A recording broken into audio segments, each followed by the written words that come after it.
guys, hello. As you can see, nakikita nyo ang mga ampalaya na ito. Alam nyo kung anong gagawin natin dito? Gagawin natin pickles. Ayan. Yan ang gagawin nating pickles. So, tayo na. Iano natin kung paano ko gagawin na pickles ang ampalaya. At napakasarap na ampalaya ito.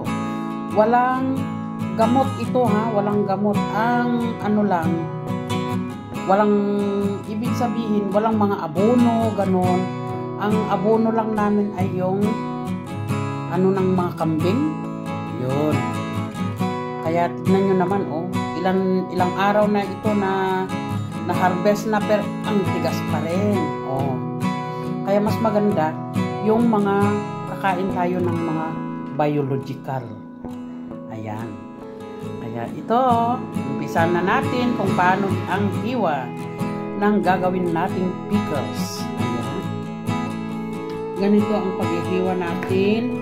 Hindi masyadong makapal, hindi rin masyadong manipis. Ayan. Paano yumuyoga? Nagyoyoga. Ayan. Ayan. Kasi doon sa lamisa nag-ano. Hiwain ko lahat ito ng paganito. Oh. Masarap din ito. Ihaw natin. Masarap din ito. Kaya lang hanggang sa ano pa naman ito. Oh, lalaki. Alam nyo guys, may tanim akong ampalaya dyan sa baba namin. Nung isang araw, nagluto na rin ako ng ano ba to? Yung binoil ko lang. Tapos nilagyan ko ng asin. Yun na yun.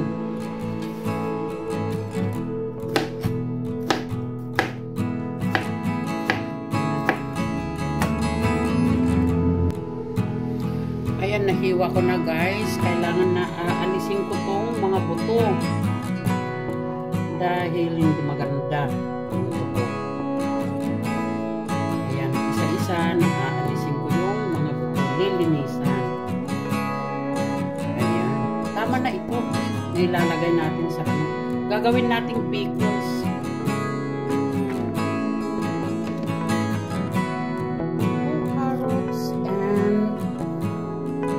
Garlic. Ayan. Ang pagkakat naman natin na nito is yung pa-square water. Ayan. 2 glass of white vinegar.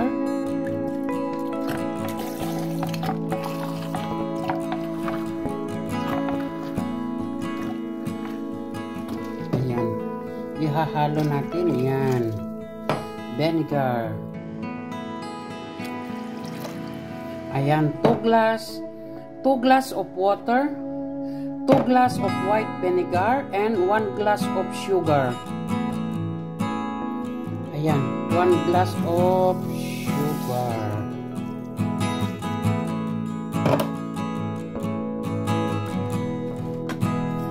Imimekos-mekos lang natin yan. Imimekos-mekos. Hanggang mamekos-mekos. Oh. Pakukuloan ko ito guys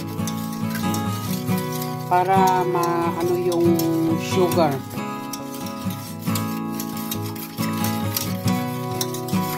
Ayan.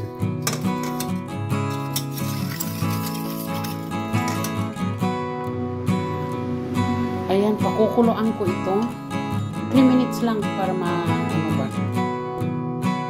maluto yung suka at saka yung sugar. 3 minutes lang na magbo-boil.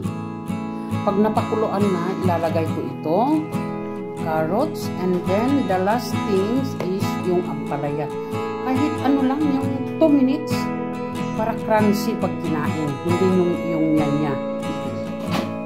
Ang pagkakat ng ampalaya guys is hindi yung makapal, hindi rin yung manipis. Yung katamtaman lang ang ano. ang size ng pagkakat ninyo, ha? Para pag kinain ninyo, pag naging torsi na ito, torsi meaning pickles na is still crunchy. Kung gagawa kayo, it's very nice. Matitikman nyo. Ganyan ang paggagawa procedure ng pickles. Ilagay na natin yung carrots and garlic. So, hintayin na lang natin na kunti. Sandali lang. Ito naman ang palaya. Lalagyan natin ng kunting asin. Ayan. Ililib lang natin ito ng 30 minutes para mawawala yung pait. Kung gusto nyong mapait naman, diretso nyo na. Pero sa akin naman, inaalis ko lang yung kunting pait. Ayan. Itong mga ito. At ilalagay na natin sa baso.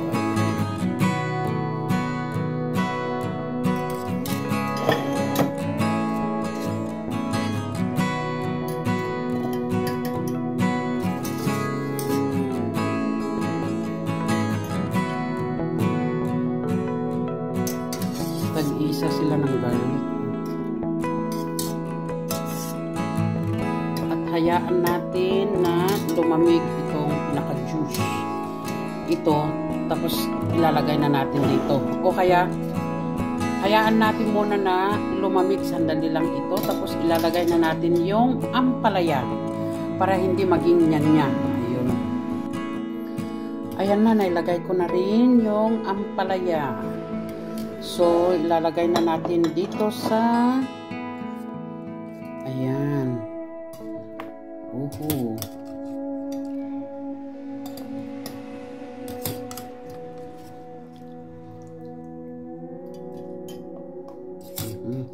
Ayan na. Ganito lang naman ang ginagawa ko sa mga pickles na mga ampalayang pickles. Ayan. Ito naman, kailangan din i-balance natin ang tubig na lalagay dito.